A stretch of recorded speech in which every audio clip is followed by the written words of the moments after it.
My name is Miles Palumbo. I'm a CPA and a prime millennial. We are just talking in class about how to merge the baby boomers and the millennials that are working today to bridge the gap between the two. And I think the most important thing is to support teamwork, a supportive environment, collaborating. It feels like the baby boomers were paired in a cage and they fought. But now the millennials like to work together to support each other. If there's one that's lagging behind, the group will pull it forward. And usually a prime millennial will step up and be the leader of that group to make sure that the project gets done. Hi, my name is John Manella. I'm a CPA. I'm a baby boomer Generation Xer. I guess basically we were raised in an environment, I guess, where we kind of fought it out, and you sort of worked long hours and you didn't go home early at night and that kind of thing. And the real challenge is to change, is for us to evolve. I think that's really the word for it, is that if we're going to work together, not only yourselves maybe need to change a little bit, but we need to evolve as well to adapt to the way things are. And if you have a set of millennials that you don't trust quite yet, you need to find the talent, find the prime millennial, and communicate with that individual that they're responsible for their team, and they'll be your connection between the baby boomers and the millennials. Be for a smooth transition that the baby boomers will have to make an effort, the millennials will have to make an effort as well. But I think the main merger will be the baby boomers adapting to a new way that young people work and that business gets done. I don't disagree on that. I guess the thing that I'm thinking about on that is that if, as we empower and we let go and we quit micromanaging, maybe we just need to bring you in on those calls when the client isn't happy or we don't think it got done right according to what the customer's saying or what the paperwork shows us. Is bring you into those meetings and have you as part of those management calls.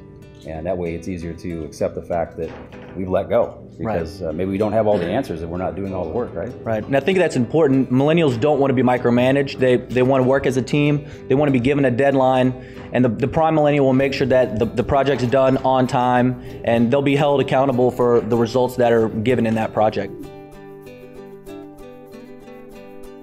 We were just in class and the question came up, where do you find the good ones? And I guess my answer to that is to go to the prime millennials and ask them to find them for us. I mean, we were out looking for a unique individual, and I did that. And believe it or not, they brought me somebody whose last job was changing tires on a NASCAR circuit.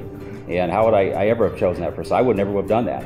But today, that person is one of the best we've got. He's got the best customer service. He can run and organize folks, and apparently he was doing that in that job. And I would have never seen that. Right, and in class, another point that was brought up, that millennials have a tendency to seek instant gratification. I think you'll know that they're tied to their electronics, their phones. They check Facebook. They have instant access to Facebook. They prefer text messages because it's a direct message. It goes straight through. And also, some of the people in class were commenting that millennials want to be straight to the top. They want to become the partner overnight. They want to make the money and have the lifestyle. And I think that's true. I think it ties into the instant gratification that they seek. So I think for baby boomers to really communicate well with these millennials, they have to say that in a nice way. But also support them in their teamwork environment. And I think if they all feel that they're being elevated at the same time, I think you can satisfy some of that desire. But that's something that baby boomers should be aware of, is the instant gratification that millennials usually have. I've experienced this myself. I think the big one is the fact that the staff did not want to use the email, and they wanted to use these chats that pop up in their phones. And while you're in a meeting with somebody, their phone's dinging and beeping, and they're looking at it, reading it, answering it, and talking to you. And I thought it was rude. I felt it like that they were doing this to like basically say to me that what you're saying is not important. Right. It wasn't that at all. And I just had to get over it. I really did. I had to get over the fact that they're going to have that phone with them all the time, and they're going to probably use chat.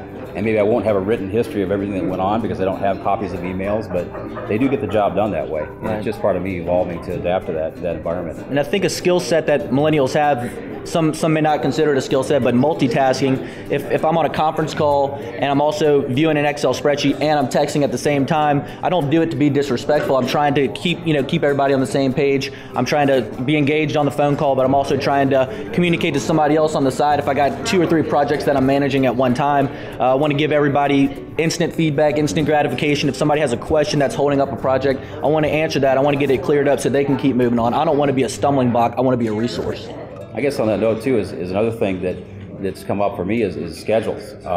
I've seen where I've been working with somebody, we've got a deadline coming up, and they'll pack up and leave at 4:30. I'm thinking, where are you going? I just told you I did this deadline. Aren't you going to stay here all night with me? Well, no. My wife works at a retail, and I go have dinner with her every night, so I'm leaving. However, about 9 o'clock at night, I started getting answers to the emails, and the collaboration continued on, and we got the job done. It just was different. It was not on the same old stay here till you drop, with everybody. It kind of had to adapt to the schedule. Right. It's just a different kind of a way, I guess. Right.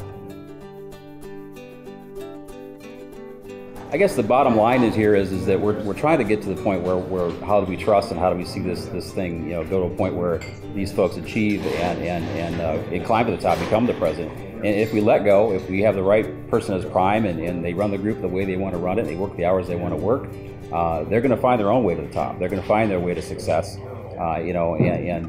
Either that or they'll leave, and we'll have other people come in and do the job. But I think that's actually what I've been seeing in our business. Right.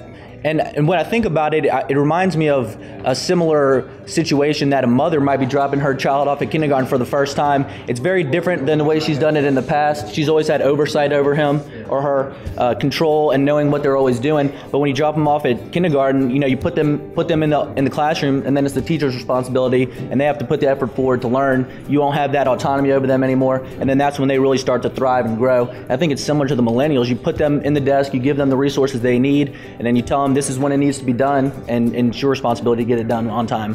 I follow you on that. I think as a boomer, one of the big things that I always have done was have to have like a QC, like a checkpoint. And so maybe even like a daily meeting or a meeting every Tuesday or whatever it might be to check in and discuss things and see how things are going and maybe give the guidance then, but not hovering every minute, going around and polling, because I did that. I did that and that was done with me. They'd come around, every hour or two and make sure we weren't wasting time or something, right. And it didn't let us loose like that. Yeah, and I think it's a daily meeting would be good from a millennial's perspective, and I think it might also be good if you let the millennial run the meeting. If you let him conduct the meeting, then he feels a little bit more control.